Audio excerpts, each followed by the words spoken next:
Shalom, shalom, everybody. I hope that you're doing well. It's been a long time since I made a Torah video, not because I've been disconnected from the Torah, but because of just sorting out some things in life. But I'm happy to be back and sharing Torah with you and learning myself. This time we're going to do Parshat Bereshit. So I should probably do the whole screen here.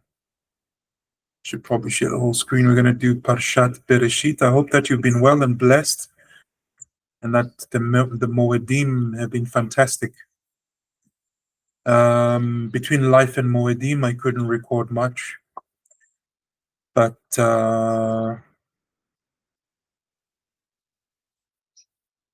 I hope that you're well and you're blessed and we are renewed. You're new creatures.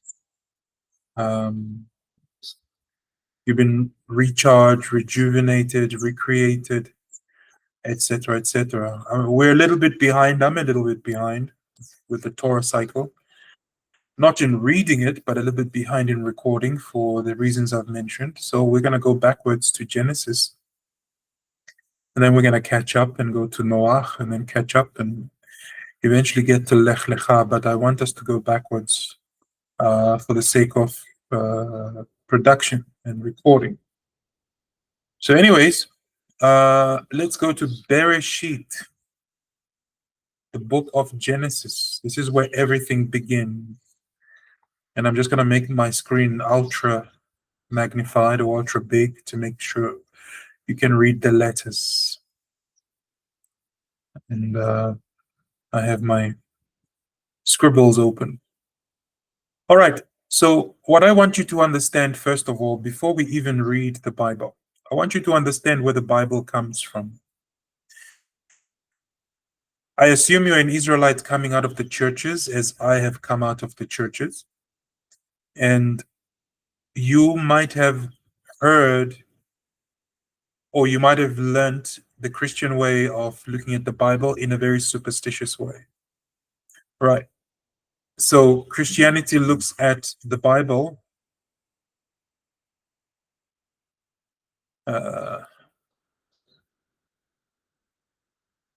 with superstition, which means when you look at the Bible with superstition, you have things like sola scriptura,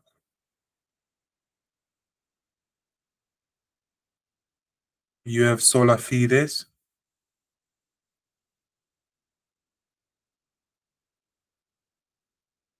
and then of course you have soli deo gloria, whatever. But from this utterance by Martin Luther and the Reformers is basically an illustration of the superstition that the church has cast upon the Bible. What is this superstition that they've cast upon the Bible? You know, they will explain to you in their seminars and their doctrinal teachings that, or rather when they explain, you get the sense that the Bible just fell from heaven. This is a sense that you get. Yes, they explain and quote the Bible when it says that men who were inspired by God, they put to pen their inspiration. It's actually true because that's what the Bible says. And many times the people who wrote the Bible, they were under Ruach HaKodesh.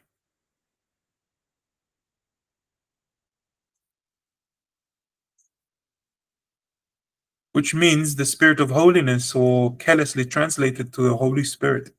But it's a spirit of holiness. And this Ruach HaKodesh you can only acquire, you can only have Ruach HaKodesh if you have two things. You study Torah and you become holy through the Torah. And then you are able to produce biblical text. This is how people produced biblical text. But what I want to do is to destroy this superstition because it is unfounded. This superstition that gives us a sense that the Bible fell from heaven is unfounded. So I want to destroy it in your mind as an Israelite that's coming out of the churches. Completely. Because the Bible is, number one, a written tradition. Bible is a written tradition. What's called Jewish law or Talmud is an oral tradition.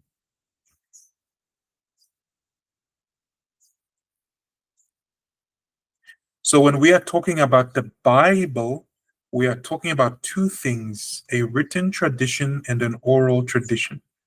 This written tradition is in Greek biblios,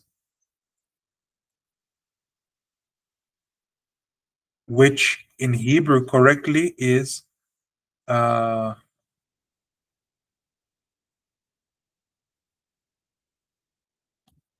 Sepharim, I think. So this Sepharim means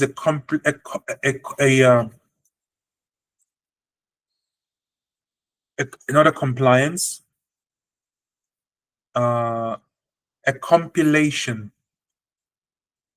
or a compilation, depending where you come from around the world.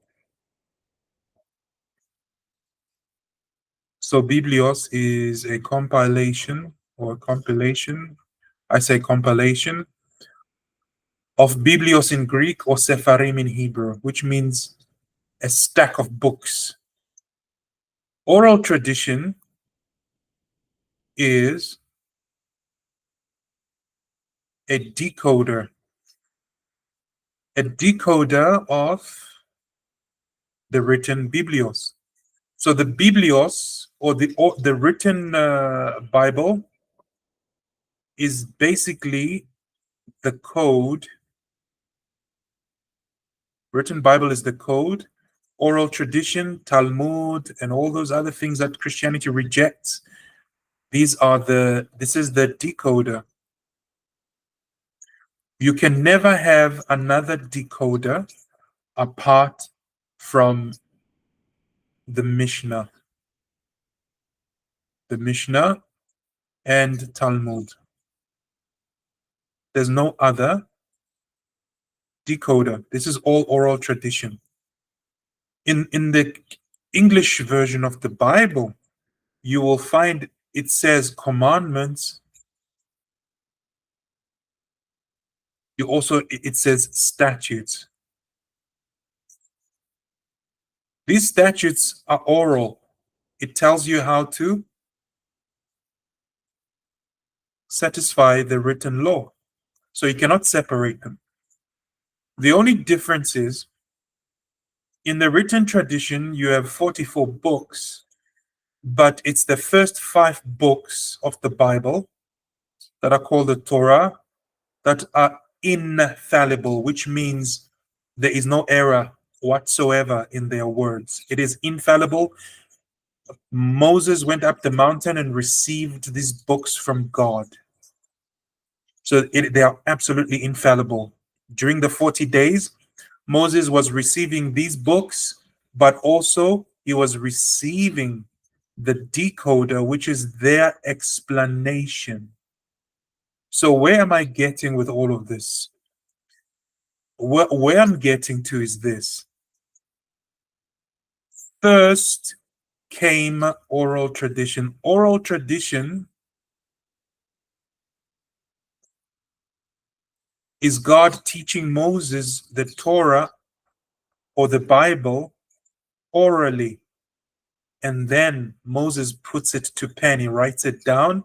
Now you have the written tradition or the written law. You can all call this oral law, and you can call the Bible, the physical book, the written tradition.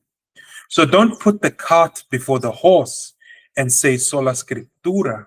Sola scriptura, sola fides, blah, blah, blah. That's a man-made slogan. There's no such thing as sola scriptura. It does not exist. And as usual, while I try to teach Torah, my phone rings. Hello? And as usual, it's a nothing call. So I do apologize. I am waiting for important phone calls, but for now it's spam. Sorry for the interruption. So the idea of sola scriptura is not biblical. It does not belong in the Bible, nor does it belong in the biblical world, which is the world of the children of Abraham, Isaac, and Jacob. In today's language, it's not Jewish to have sola scriptura. It is completely out of context. So first came the oral tradition. Let's just fix what's going on here. I want to stay in the call, obviously. So let's fix this right now. Moses received the Bible orally, and he wrote it down in the 5 books. When it came to the tablets of stone, it says that God wrote them with his finger. So even the 10 Commandments, this written tradition here of the 10 Commandments, comes after God teaching Moses or revealing to Moses what the Torah is. And these 10 Commandments fit inside the written Torah in Exodus 19, at the end of Exodus 19, right through to Exodus 20, where it gives you the 10 words in English. In English, in theology, they call this the 10 words. All right? But we know it as the 10 Commandments, or the 10 words. So, oral tradition, even God taught orally. And then the human being wrote the rest of the Torah. And the part that we understand is attributed to have been written by God are the 10 Commandments that we see in the Torah. If God wrote more of the Torah, fantastic, but it's not revealed to us. What's revealed to us is Exodus 19, end of Exodus 19 to Exodus 20. So do not look at the Bible with superstition. No superstition when looking at the Bible, because it is based on oral tradition, and it is also interpreted through oral tradition. What we have today as a preservation of the written Bible is the Masorah. The Masorah is what we go by today to translate and to read the Bible. There's also a Samaritan tradition, and I'm going to open the Samaritan text as well and compare it to. I'm going to compare it to the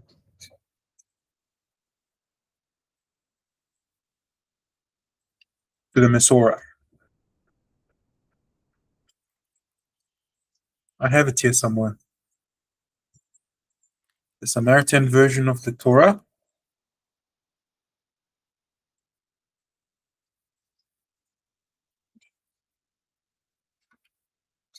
And we are dealing with Bereshit. So let me get organized here.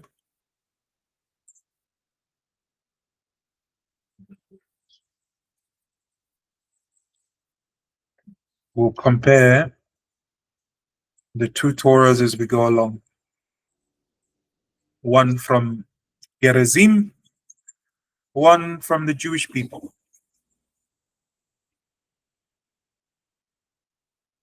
So I hope you understand that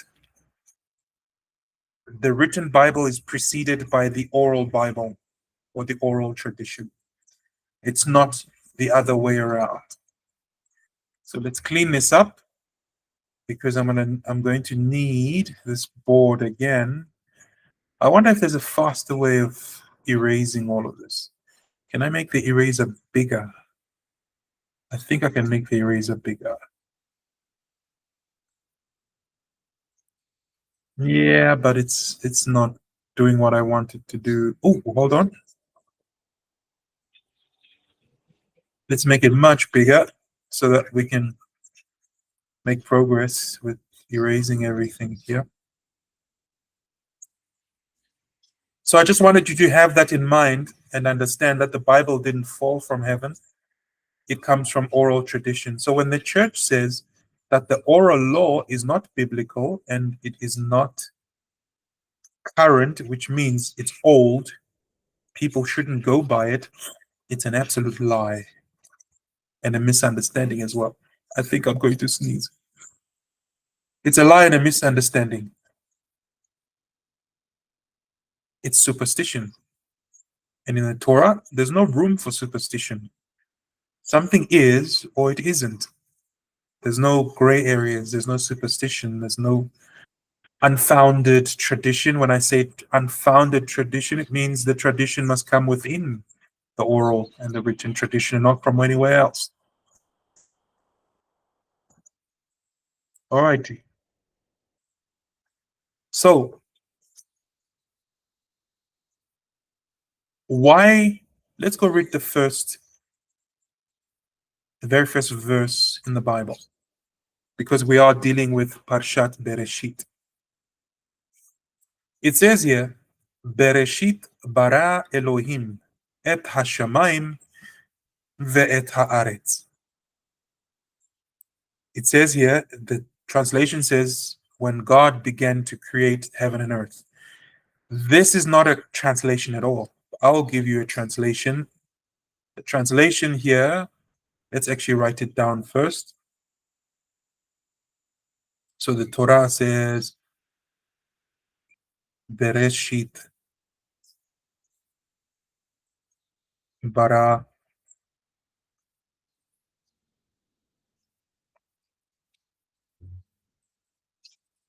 Elohim hashamayim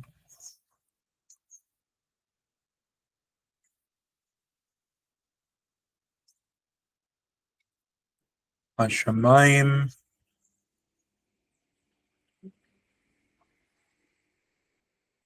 ve'et bara Elohim et hashamayim. I forgot the word here. Elohim et hashamayim.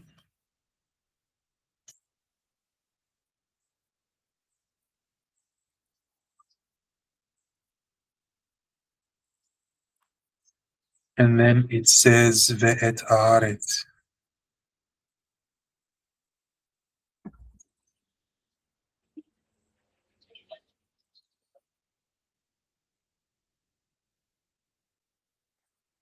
All right. In English, this should be translated to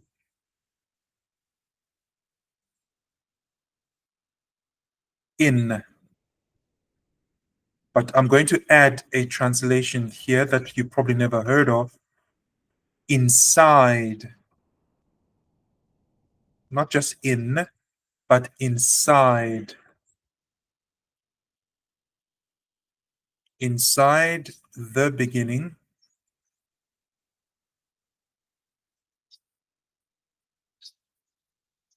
It should actually be inside the Genesis, but Genesis is a scientific word, actually. So we have to use the beginning for the sake of language, not interpretation. Inside the beginning, comma, God. Actually, it doesn't say God created. It said inside the beginning, created God. That's very interesting. Inside the beginning, created God the heavens.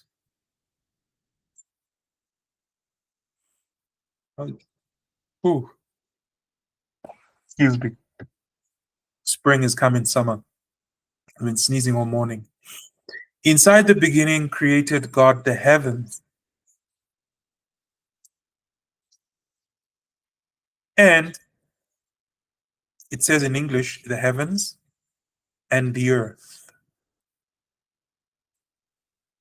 So let's move with which translation? Inside the beginning, God created the heavens. Let's use English. Let's not complicate it. And the earth. But if I was writing a new Bible in English, if I was translating a new Bible in English, I would just say inside the beginning created God.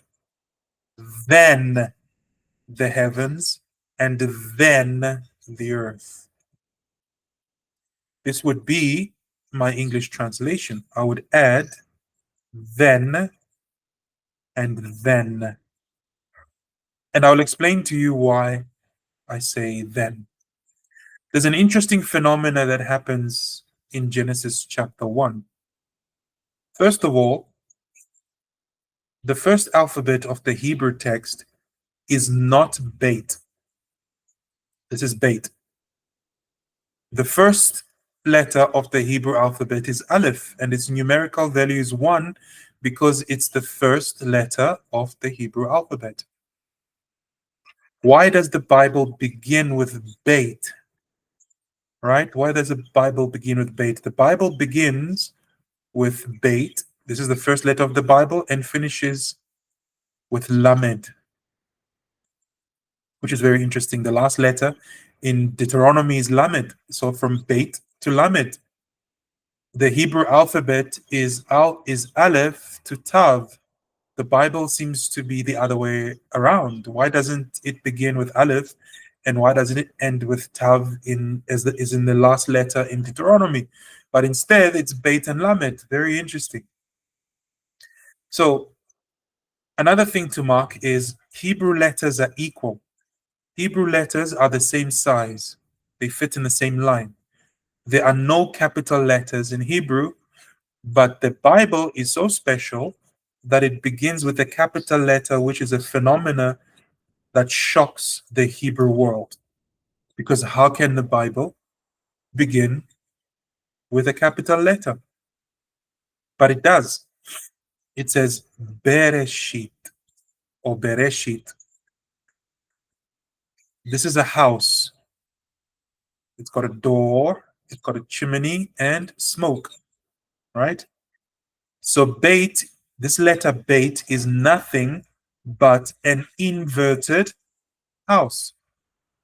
Bait is an inverted house. You can invert it left or you can invert it towards the right. It's the same thing. It's a house. So inside this house, God is doing the creation. God begins the Bible with the letter bait because his purpose is that the earth should become his home, his dwelling place. Wait, doesn't God have a home? Of course, God does have a home. And I'll show it to you later in verses 6 and 7 as we go on and talk about the firmament and the rakia and all of that. But for you to know so far is that God wanted to make the world his home. Hence, inside the house, there's a reshit, there's a genesis inside the house, or a creation. This genesis, I don't like to call it a creation. I like to call it property development.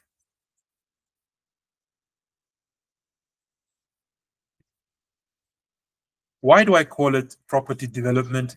Is because the earth before creation existed already, and you will see in the letter chapter 1 is that the earth was filled with water and darkness.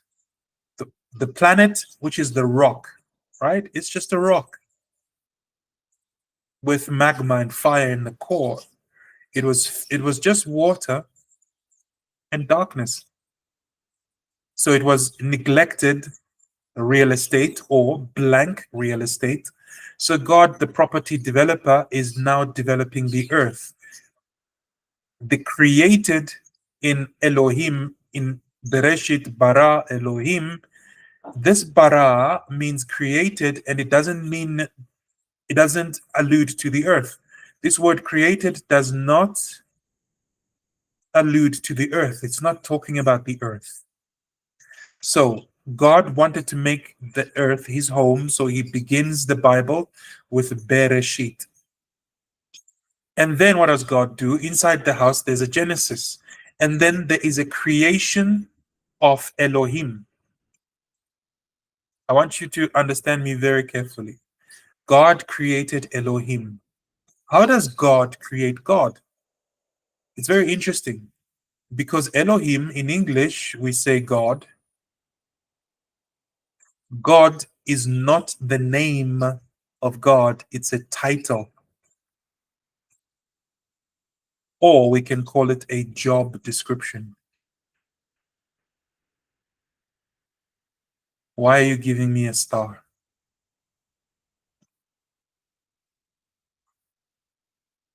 It's a job description, it's a title. God reveals his name for the first time to Moses when he's sending him to liberate our forefathers from Egypt. So God is a title. So in the beginning of time, inside the house, there was the Genesis. God was developing the real estate. But before God develops the real estate, he creates a title, which is Elohim. Elohim is a title God. So we go from God's name being Ein Sof, which means one without beginning and end. That's God's primordial name, Ein Sof, one without beginning, without end. But for him to do creation, he makes himself smaller. God, in order to do creation, makes himself smaller. He takes on the name Yud He Vav He.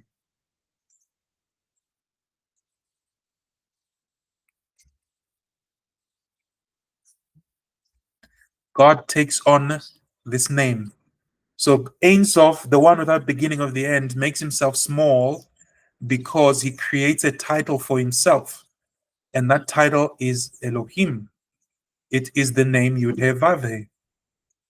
For him to do what? The creation, for him to complete the creation. So the numerical value of God's name is 26. That's the numerical value. And 26 is basically Elohim, it's God. And so God creates the title in order to create the heavens and to create the earth. There's an interesting phenomena if you look closely at the Hebrew text as well. This is Aleph, this is Tav. The Hebrew alphabet is Aleph Bet or Aleph Bet. It has 22 letters or vessels, because sometimes, or actually not sometimes, the Hebrew letters are vessels to carry God's light.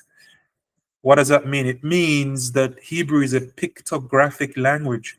It's not just letters and words, but each letter is a word on its own. It carries a meaning of its own. And then, of course, more so when it is a full word or a sentence, it carries much more meaning that can be calculated as well numerically. So Aleph Tav is basically the 22 letters of the alphabet. What does this mean? It means that God uses the 22 letters of the Hebrew alphabet to create the world. And God creates the world. We will review this in another video. God creates the world in 10 utterances, or in 10 sayings that are recorded in Genesis chapter 1.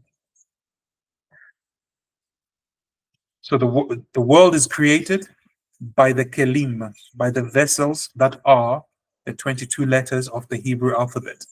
That's why before heaven, before Hashamayim, you have Et, Aleph Tav, which means the Torah created the heavens, and the Torah, or using the Torah, again, God created the heavens. This letter Vav or Wow means in English and.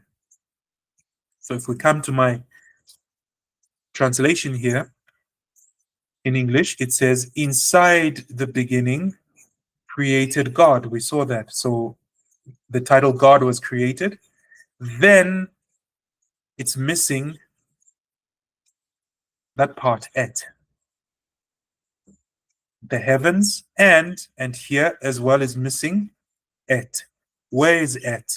In the translation, you cannot see it because it's a translation and it's difficult to translate word for word from Hebrew to any language in the world.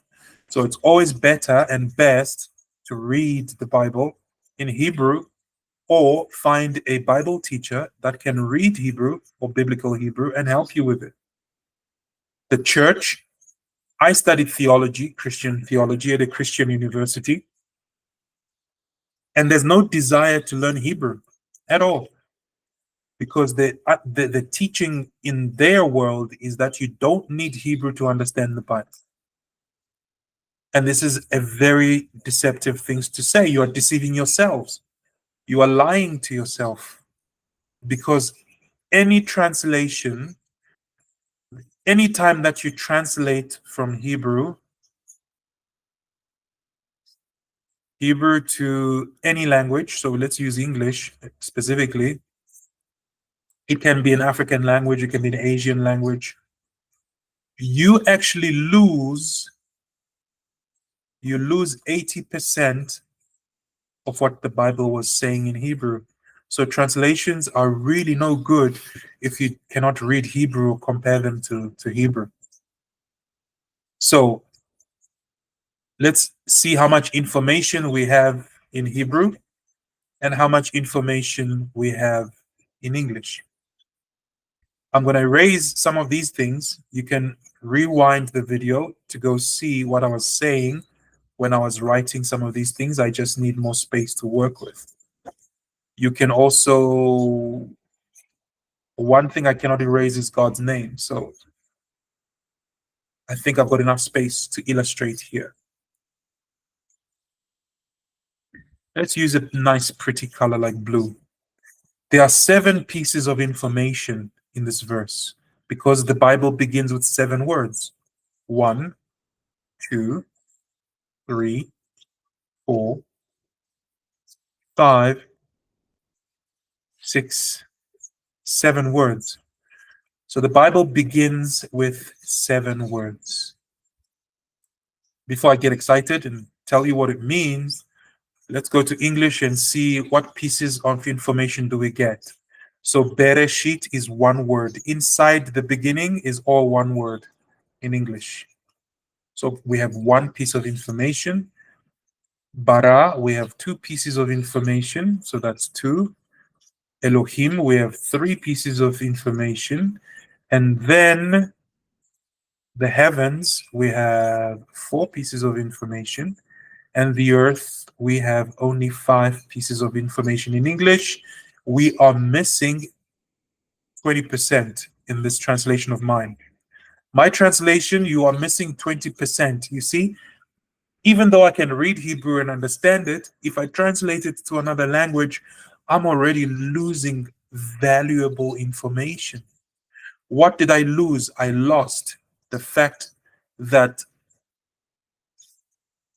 the earth was created using the Torah, the heavens were created by the Torah, and also the earth were created by the Torah. This is what's missing in my own educated translation. So how much more for someone who does not want to learn Hebrew because they believe that the Jews were a conquered people and therefore Greek and English are the modern language. You cannot go back and study Hebrew. If you think this way, you are delirious, completely lost and delirious, and you'll always miss out on being the theologian you've always wanted to be, but also the worshiper of God that you always wanted to be. So, as an Israelite who's coming back from the churches and coming back to the Torah of Moses, you have to learn how to read in Hebrew. It's a must. So, I'm not going to mess too much with what I've written here, but what I'm going to do is I'm going to come down here and write it again. And there's a reason why I want to write. Before I do that, actually, the Bible begins with 7 words. Why does the Bible begin with 7 words? So when we read the Bible in verse 3 and 4 of Genesis, you understand that the world or this planet was full of darkness. And we're not talking about physical darkness, which is the absence of light. We're talking about spiritual darkness. There was spiritual darkness on the earth. And it says that the Spirit of God, of Hashem, was hovering above the waters. I'm going to explain this in another video. The hovering above the waters, merachefet, it means that God's Spirit was the potential energy. In scientific terms, it was the potential energy for creating something beautiful. So God was and still is the potential energy to create something. And then once God had created the heavens and an earth, he coded into the earth microevolution, not macro evolution like the theory of evolution suggests to us, but God did code microevolution, which is the adaptation of everything that lives to its environment. God did this. It's not just factual scientifically, but we understand it by the expression that God's Spirit hovered above the spiritual darkness, which means it was potential power to create something wonderful out of a simple rock which had nothing but water and spiritual hunger. So why does the Bible start with 7 words? These 7 words, or the creation of the earth, serve as what's called a tikkun.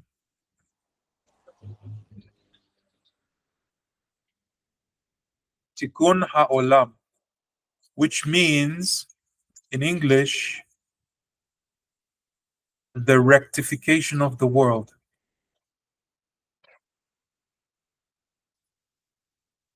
Rectification of the world. And I want you to understand this word world differently from today onwards.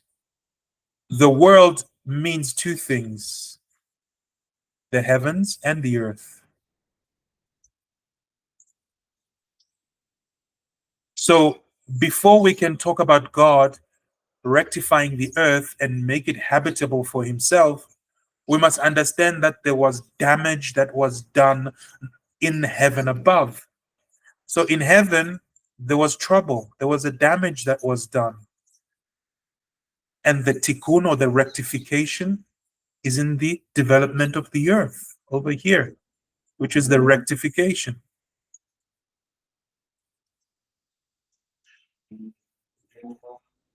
So why does the Bible begin with 7 words? What's so important about 7?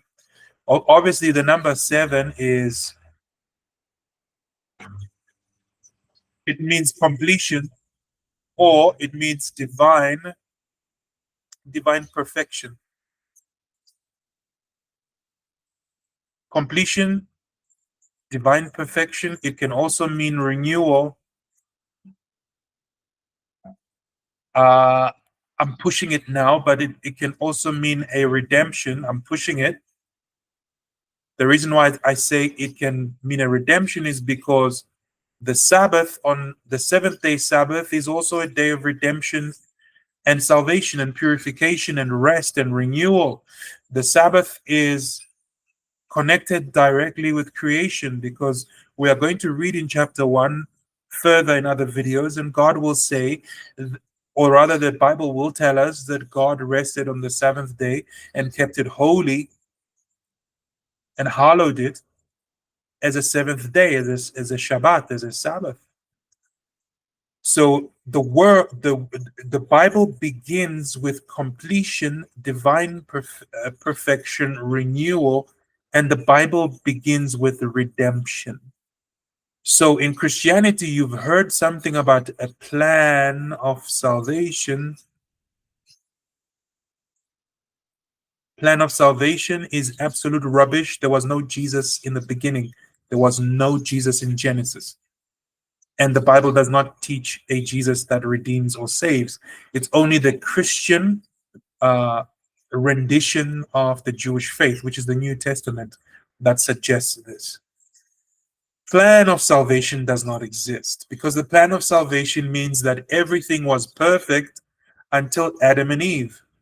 Because the doctrine of the plan of salvation says Adam and Eve necessitated the plan of salvation. It's not true. Something horribly wrong happened in the world above, which necessitated a tikkun. Something wrong. There was trouble in the heavens, and in the earth we make this rectification. The Bible begins with 7 words. Kabbalah, which is a Jewish discipline of receiving hidden truths. It's mystical in nature, but it makes perfect sense. Kabbalah teaches us that there were once 7 kings. This is my attempt at drawing crowns for kings. I'm not an artist, but I think my artist friends can do a better job than I'm doing now. So we have 6 crowns, we have 7 crowns. Let's put a little jewel, as if I was an artist. Let's put a little jewel here, a little jewel there. So these are crowns for 7 kings. And there's something interesting about these 7 kings.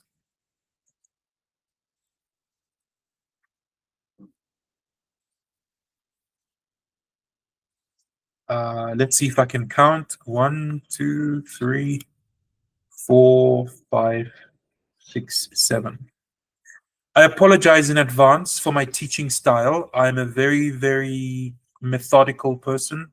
I take my time to think about things before I do them or say them. So please forgive my slowness. Hopefully you won't get bored. If you stick around, you will learn something. If you become impatient, sorry, I can't help. So each of these kings carried a vessel. Oy, oy, oy. That's not what I wanted to draw.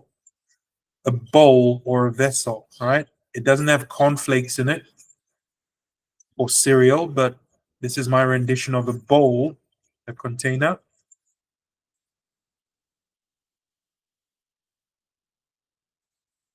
In this container, God put his light inside of them.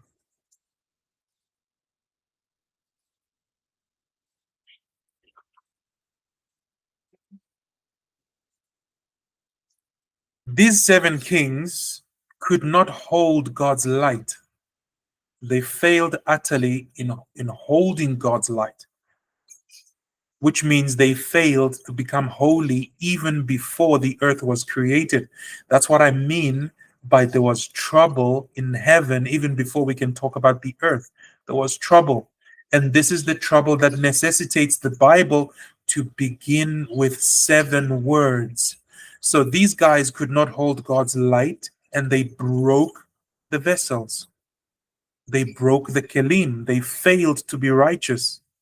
They broke the vessels. And these broken vessels necessitated a tikkun olam, or a rectification.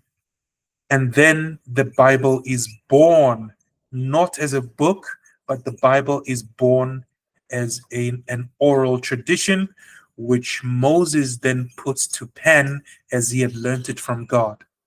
Now we have Bereshit, bara, Elohim, et hashamayim ve'et haaretz. 1, 2, 3, 4, 5, 6, 7 words to begin rectifying the 7 mistakes of the 7 kings. So, who are the 7 kings? They do actually appear in the Bible. These are kings that are associated with Esau or Esau or Esav, not with.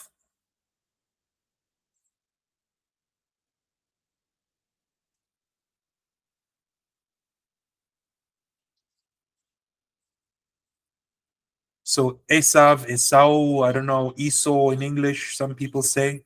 So these are the kings of Esau, Esau. We know that Esau is a nemesis.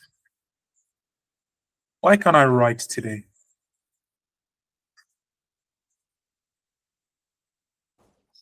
Esau is the nemesis of Jacob,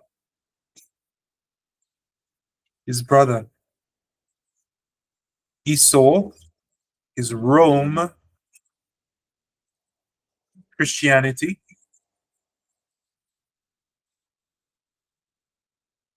and Jacob is Judaism or the Israelite faith. I like to call it Torah before I can call it Judaism, because Judaism comes later in Earth's history or in the history of the people of Israel. But we call it Judaism here, or the Jewish people, or the Israelites, etc. So something went wrong. The 7 kings broke the 7 vessels, which necessitated that the Bible should begin with 7 words: Bereshit bara Elohim et hashamayim ve'et haaretz. My translation: inside the beginning created God, then heavens, or the heavens, and then earth, or then the earth. My translation is still not perfect. We lost 20% of the meaning of the Bible. So imagine if I was a theologian, of which I did get a qualification in university for, but if I was a theologian and I made a doctrine out of my own translation, it would still not be biblical. It would still be 20% incorrect unless I read in Hebrew. If you need to revise or review what I've just said, just pause the video and rewind and review what I said. I am now going to erase this part. If you need to review it, just pause and rewind.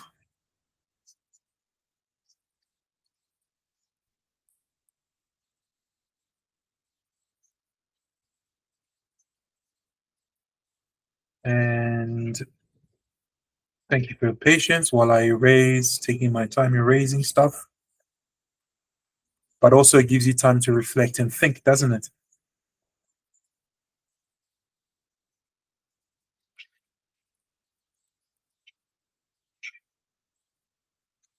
So when the Jews talk about the Torah and the Israelites talk about the Torah, in the theological circles, that's interpreted as having nothing to do with Christians and Christianity, which is true.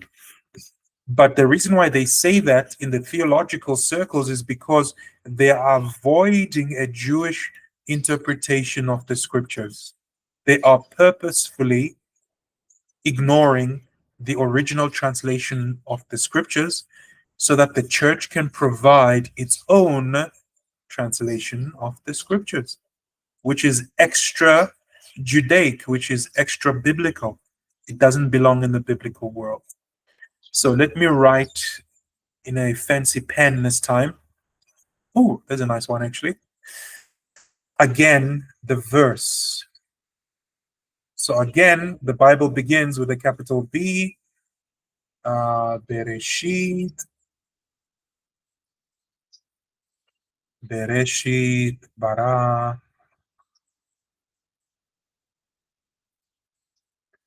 Elohim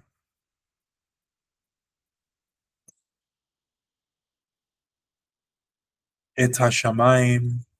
Oh, I didn't finish writing that word.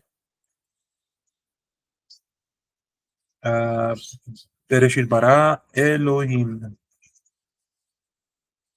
et hashamayim.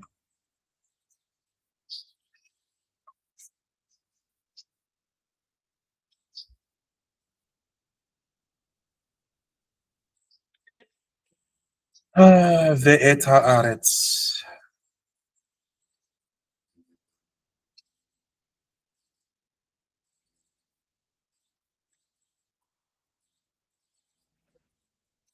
All right. And let's go put our numbers back on. The Bible gives us 7 words. You know this by now. It begins with 7 words.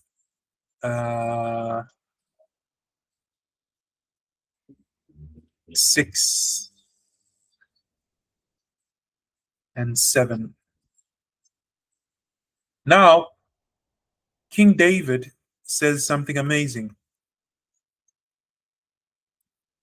King David teaches us that 1,000 years is like a day in God's sight. Where did King David get this idea that 1,000 years can be one day? Because the Hebrew scriptures are a code.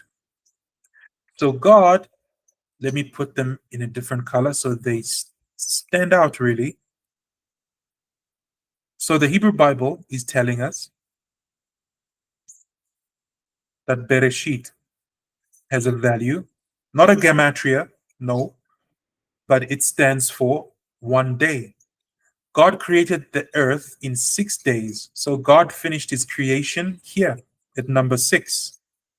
And then this God called the Shabbat.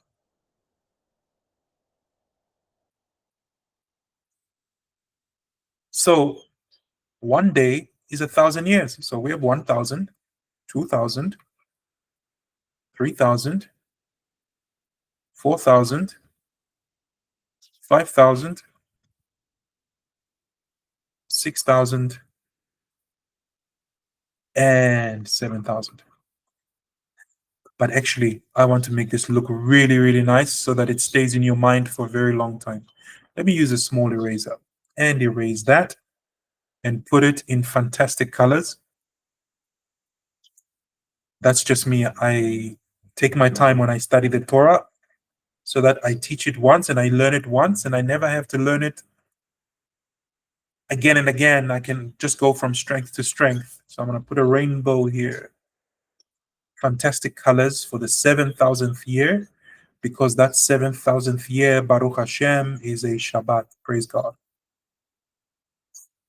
Where am I getting to all of this? So let's do a little bit of observation. In the first 1,000 years of the Bible, there's a guy named Adam. Let's write his name down here. Adam.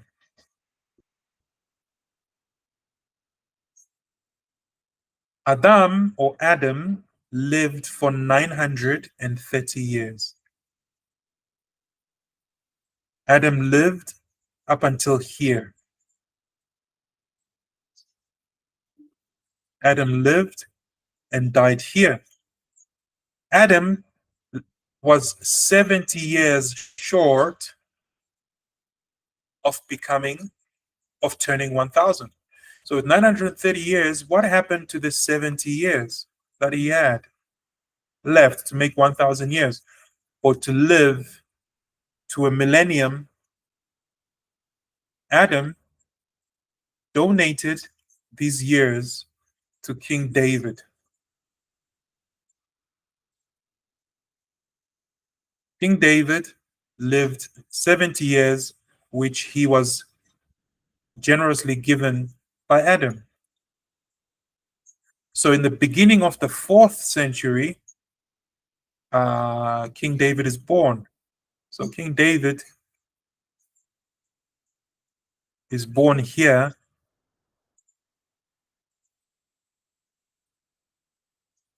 And then we have a third fellow who's also known as the Messiah, the Mashiach. So if you understand the books of Psalms and you understand uh, Judaism and the role of King David in the Bible and Judaism, you understand that King David was supposed to be the Messiah, but there were two problems with King David becoming the Messiah. The first problem was Bathsheba, the sin that he committed when he stole Bathsheba and got Uriah killed, disqualified him for being a Messiah, even though God raised him to be exactly that, a redeemer. He was also a prophet, a king and a prophet, because to be the Messiah, you must become a king and a prophet. So we have here the Messiah, which in Hebrew is the Mashiach. So King David's problem was Bathsheba, and number two was date of birth. The date of birth disqualified King David to becoming the Messiah because King David was born at the beginning of the fourth millennium. What's the problem with that? It's because we've been given 6,000 years of Earth's history. So, according to God, let me use green. God is giving us 6,000 years. The Earth is 6,000 years. We are here. The et is the year 5786. This is where we are, otherwise known as 2020, end of 2025, 2026. So we are right in the middle of the letter Tav, and after the letter Tav comes the Jubilee, the 1,000 years, the coming of Messiah. So the earth, the world that we are in today, okay? So this world that we are in today, that you and I are living in, is full of disease, crime, tears, cruel people. In Hebrew, this is called Olam Hazeh, which means this world. This 7,000th year of Earth's history is called Olam Haba, which means the world to come. Olam Haba. Beyond this is eternity. Okay, eternity is not governed by time. So when the Messiah, the real Jewish Messiah appears, in our consciousness and in our living, we will be transformed from this world to another. Nations will not want to make war against each other. There will be no robbery, no rape, no child abuse, no rubbish, no nonsense. Human beings will return to their original Tzelem Elohim, which means the image of God, which is a desire to do good and not a desire to do evil. Tzelem Elohim, or the image of God in the English translation, does not mean a picture or a painting of God. It means the quality, the characteristics of the soul. There is no evil in God. The human being was created pure. Christian theology says you are a born sinner, you need salvation, you need Jesus. That is not in the Bible. The soul is pure. A child learns how to do sin between the ages of 0 and 13 years old. 0 and 13 years old, that's when a child learns to do good or evil. His character is determined. That is why when God promises Maher Shalal Hashbaz or Emmanuel to King Ahaz in is Isaiah 7-9, it says, when the child knows how to eschew or to choose between good and evil, the people in the land will be eating honey and milk, which means they will no longer be under the threat of being destroyed by the northern kingdom. Sadly, my ancestors were a pain and a thorn in the side to the Jewish people because of their avodah zarah and their unfaithfulness to God, and because of their alliance with unholy nations such as Syria. So here we are in the year 5786. We are just about finishing the 6,000 years. We are about to go into the 7,000th year, which is the Shabbat, which is the Sabbath. where where we will learn Torah from Mashiach. In this 1,000 years of Jubilee in English, or Olam Haba, we will be learning the Torah from Mashiach, from the Messiah, so that the human being is prepared for eternity, for eternal life. Because in this 1,000 years of learning Torah, even the sinew, even the DNA that we have must release the tendency to do sin. And after 1,000 years of learning Torah, there will be no more tendency to do sin. The human being will be ready for eternal life. So let's come here a little bit. I said that Adam lived 930 years and he died right here. This is where Adam died. Adam died in the middle of Tav, Bereshit, in the middle of Tav. The Messiah will come, or we are rather, in the middle of Tav as well. What does that mean? It means the Messiah is on his way even today, because we are splitting the Tav. Can you see how we are splitting the Tav? And the Tav is also understood to be a gate or a portal. Adam opened the gate for King David, and King David opens the gate for the Messiah. So we have the name Adam, which is Adam in English for people who cannot read Hebrew. Adam, David, Messiah. What do these words or names have in common? We have Aleph. If you have to read this downwards like this. We have Aleph 1, Dalet 2, Mem 3. And if we do something really cool, like join these words, these letters together, we can read Adam again. So we have Adam, Adam, and then we have Adam again. Adam going this way and Adam going downwards. What does this mean? This is where the tradition of the Jewish people that says that the first Adam, the one that was married to Eve, is the first one, and this one that's the Messiah is the second Adam. The first Adam messed up and brought sin into the world big time. But the Messiah, the second Adam, he is going to make things perfect. Adam opened the gate to sin. The second Adam, after the 6,000 years, is going to close the gate to sin. And we will go into the Olam Haba, the world to come. That is the link between the first Adam, King David, and the Messiah. Adam gives King David 70 years.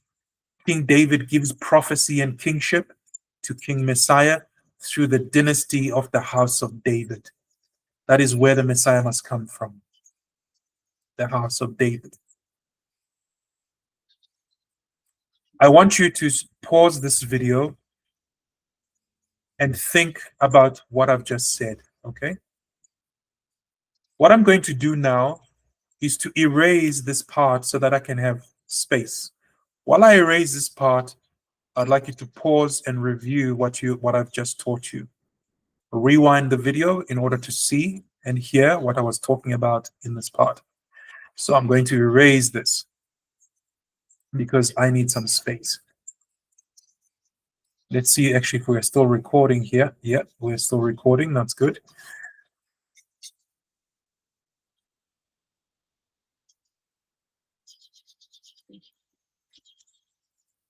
Now, you come from the churches, or you are a Jew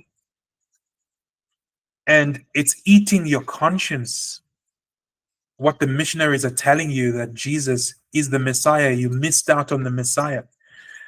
People telling you that Jesus was the Messiah or that you have missed out on the Messiah as a Jew is a direct act of war against your soul. Let me explain why. King David, the would-be Messiah, was born in the beginning of the fourth day. In the fourth day, God created the lights in the sky, the greater light and the lesser light, which is sun and moon. Okay? In the fourth day, God created the greater lights and the lesser lights. David, King David, is a great light of Judaism and the Bible. Our father Abraham, he called God the Son of Righteousness. And so early Israelite and Jewish symbols give us a sun symbol. This is a sun symbol that I'm drawing, and this sun symbol is a Magen Avraham. You can see it in many synagogues around the world. It's so popular that the Catholic Church has also stolen it and they put it on their murals and in their stained glass in their Catholic churches. It's not Christian. This is Jewish. It's a Magen Avraham because Avraham called God the Son of Righteousness.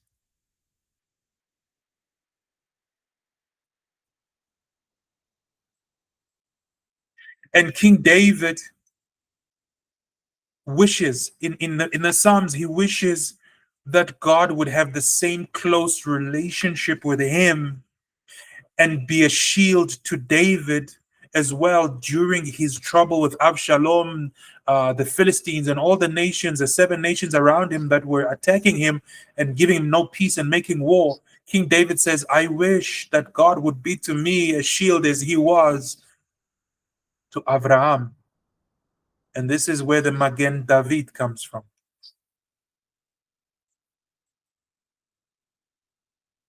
The Magen David, not the Star of David. It's a Magen David, which means a shield of David. Magen Avraham, the shield of Avraham, the son of righteousness, that's God. Magen David, the shield of David, is also God.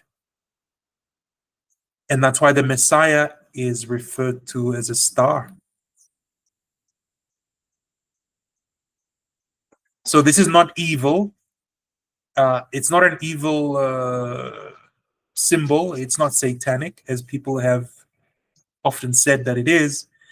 It actually has biblical references, but I'll go into those biblical references another time and another day. But this is why the Jewish people have this symbol as their symbol. It's a Magen David, because God is what?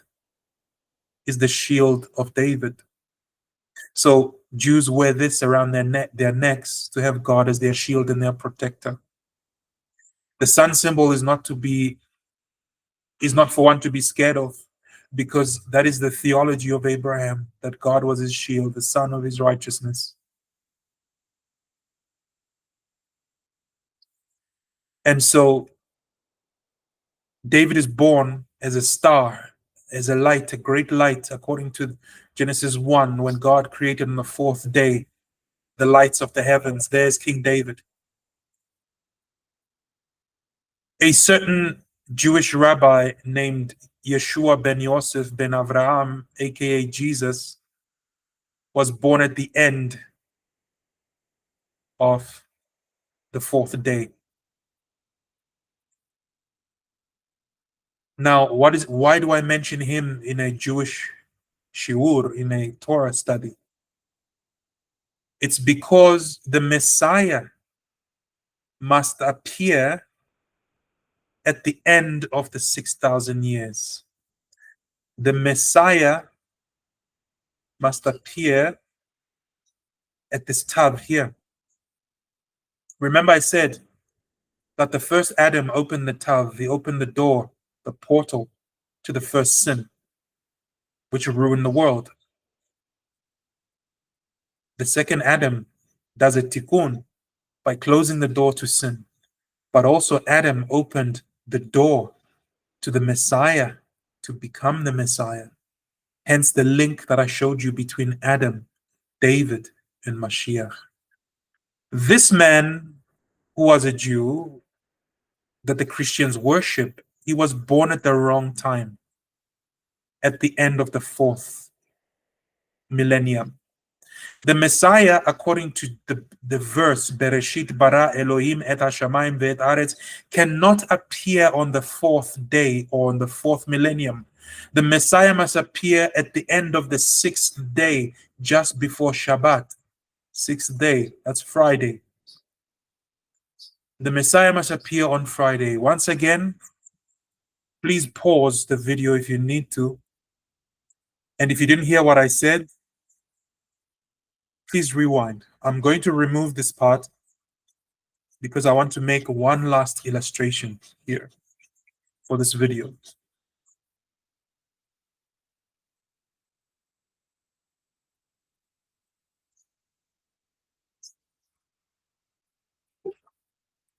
Yes, I'm still in a call. Please do not delete my call. I'm still in the call and I'm recording.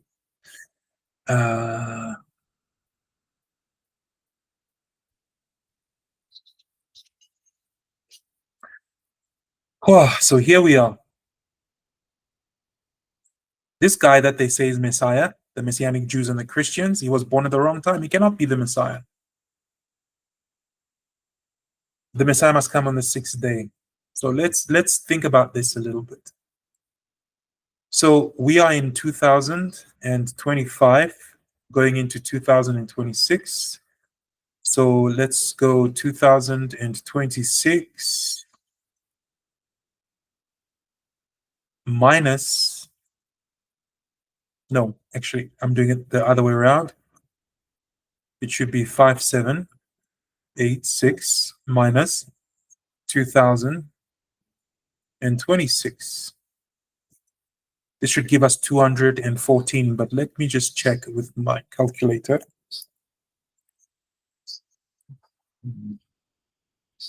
5786 minus 2026. Hey, what's this? What am I doing? I'm doing it wrong. Hold on. I will fix this. I will fix this. Ignore all of this.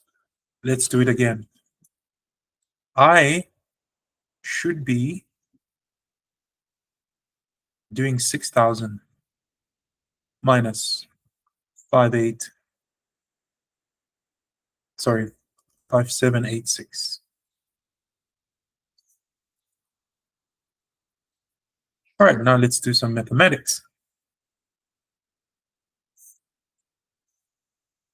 So we have 6,000 minus 5786. That gives us 214 years. 214 years before the end of the world. This world, before the end of Olam Hazeh, before the end of the world, and also before Messiah comes,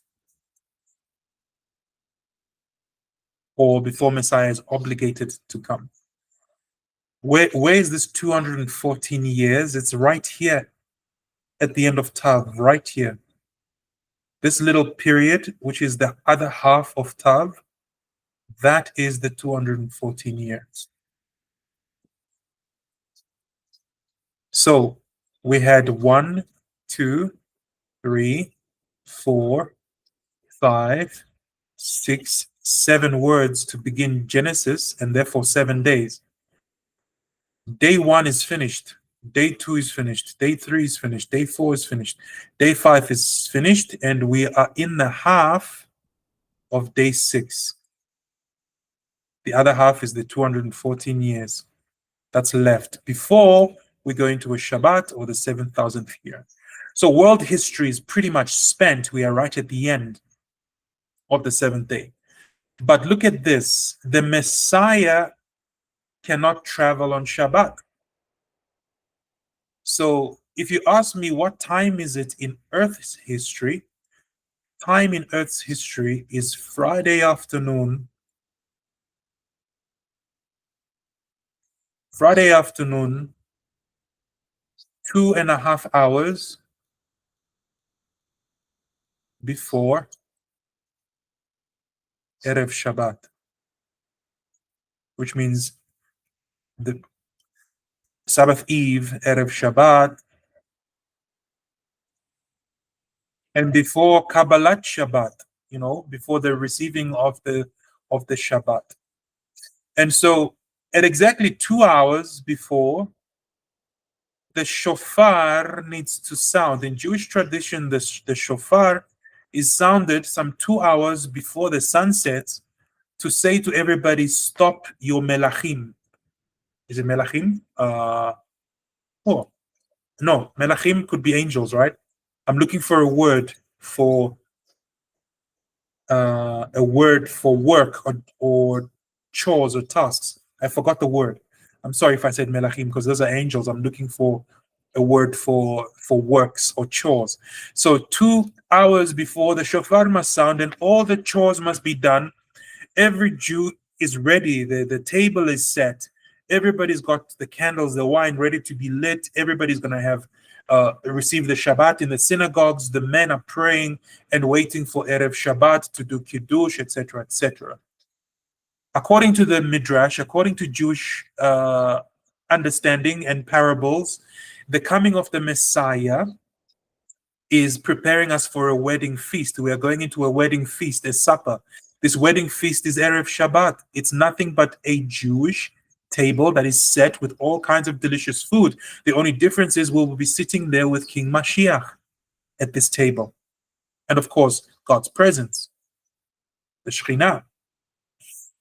And Jewish tradition tells us that during this feast, during the Shabbat dinner, which starts just at the end of the 6th year, beginning of the 7th, is the Shabbat dinner. Esau, Jacob's brother, will show up dressed like a Jew, wearing a talis or talit, wearing tzitzit, speaking and talking and acting like a Jew. This is Messianic Judaism. And he will say that God will ask him, what are you doing here? You are not invited to the feast. And the Midrash says he will say that he was also invited. He has a place at the table. He deserves to be there. And the Mashiach will destroy him. And during the 6th year, Christianity will be destroyed.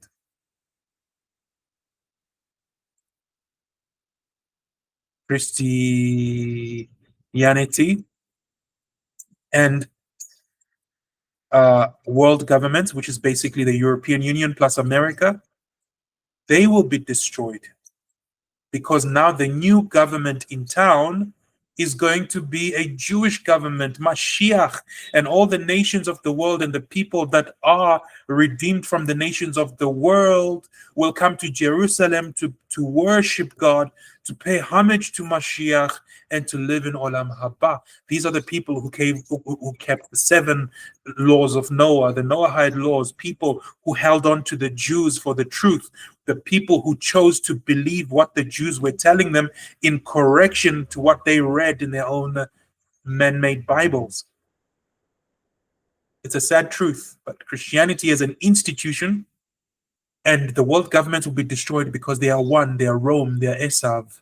But the poor Christians who are trapped in Christianity, this half of 6, these 214 years are your opportunity as a Jew trapped in Christianity to come out of Christianity and come back to the Torah. It's an opportunity for you as a Christian to reach out to the Jews and the Torah and for God's truth so that you may be redeemed and become part of the kingdom of heaven under the Son of David, under the real Messiah. And the real Messiah is not Jesus. We don't know his name yet, but we know that he will be the Son of David. Why will Jesus not be the Messiah? It's very simple. When King Solomon died, there was a prophecy that a northern king or someone from the northern tribes named Jeroboam will become the king. But when King Jeroboam, not being a Jew, he was not a Jew, King Jeroboam, he was not a Jew. And we'll go into details about King Jeroboam in another teaching and learning of the Talmud. But King Jeroboam, what did he do? One, he left God. Number two, he introduced idolatry.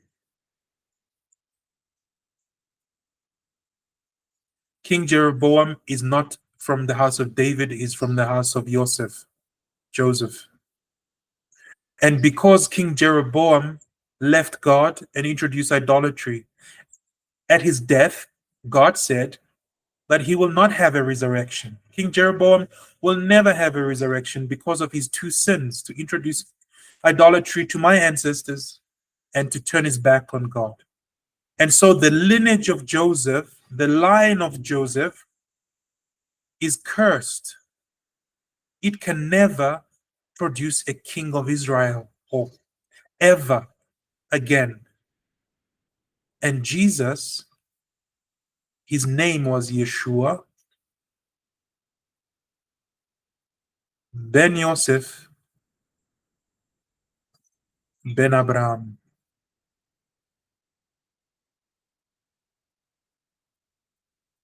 That's his surname, Ben Yosef, son of Joseph. He's not Ben David, he is Ben Yosef.